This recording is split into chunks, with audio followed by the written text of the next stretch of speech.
অনেক আমাদের আমরা আসলে মাঝে মাঝে নিরাপত্তা সন্দেহে থাকি যে আমাদের আসলে কোনো অসুবিধা হবে কিনা। এই কারণে আমার ডিসি মহোদয় স্যারের কাছে অনুরোধ থাকবে আমাদের নিরাপত্তার ব্যাপার যেন একটু তারা খেয়াল রাখে, যাতে আমাদের উপর কখনো যদি কোনো হামলা হয় বা আক্রমণ হয় এই জিনিসটা যেন স্যার একটু যদি আমরা জানাই যদি স্যার একটু সঠিক ব্যবস্থা গ্রহণ করে।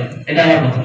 আমাদের এখানে যে আলোচনাটা তুলে ধরেছেন সবাই খুব সুন্দরভাবে যৌক্তিকভাবে কিন্তু কথাটা বলেছেন যে কোনো রকম যেন সিন্ডিকেট, কোনো যেন আলাদা আলাদা সংগঠন যেন তৈরি না হয়। ঠিক আছে, আসলে এটা কিন্তু দুঃখজনকই হবে যদি সিন্ডিকেট এবং কোনো সংগঠন তৈরি হয়। তবে এতটুকু নিশ্চিত থাকেন, আপনারা যদি একটা টাকাও পান সেটা কিন্তু এই জেলা প্রশাসকের মাধ্যমেই যাবে।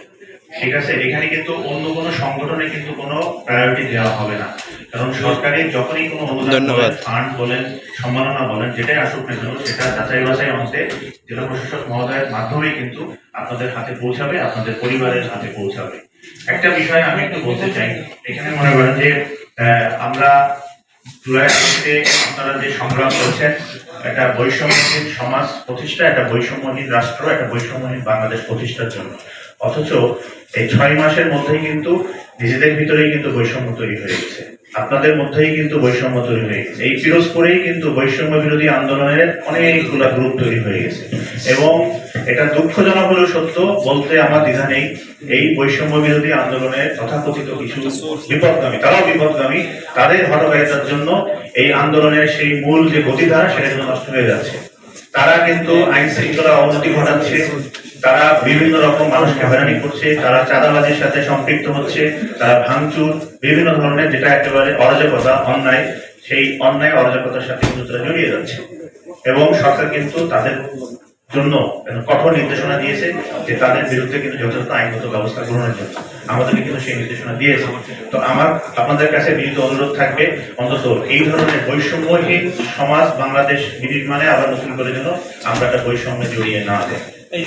আরেকটা বিষয় হলো, যারা নিহত হয়েছেন তাদের আবেগ আর যারা আহত হয়েছেন তাদের আবেগ কিন্তু এক না, দুইটা পরিবারের এবং দুইটা মানুষের আবেগ কিন্তু আলাদা।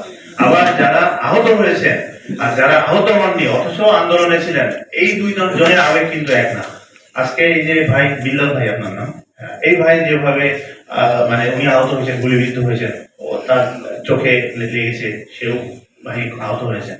এই দুইজনের আবেগ আর যিনি আর কি এইখানে বিরোধ করে আন্দোলন করেছেন, বৈষম্য বিরোধী আন্দোলন, তাদের আবেগ কিন্তু এক না, আবেগ কিন্তু অবশ্যই আলাদা।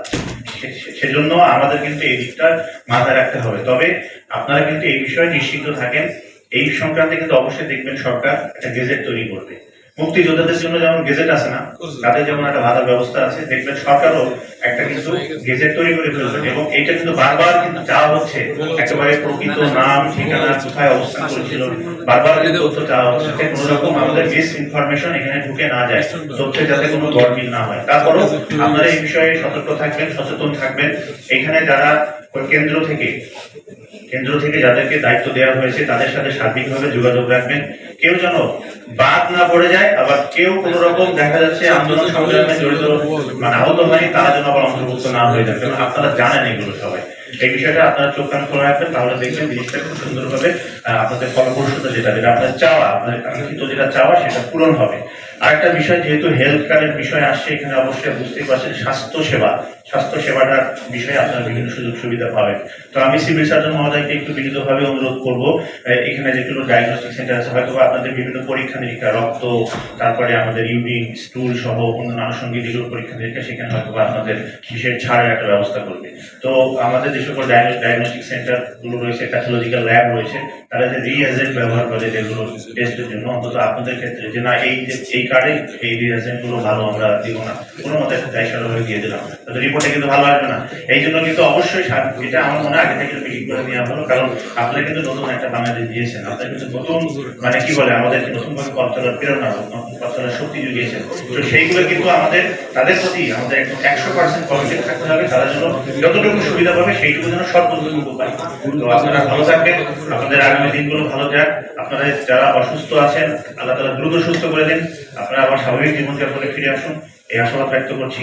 সবাইকে ধন্যবাদ। আসসালামু আলাইকুম।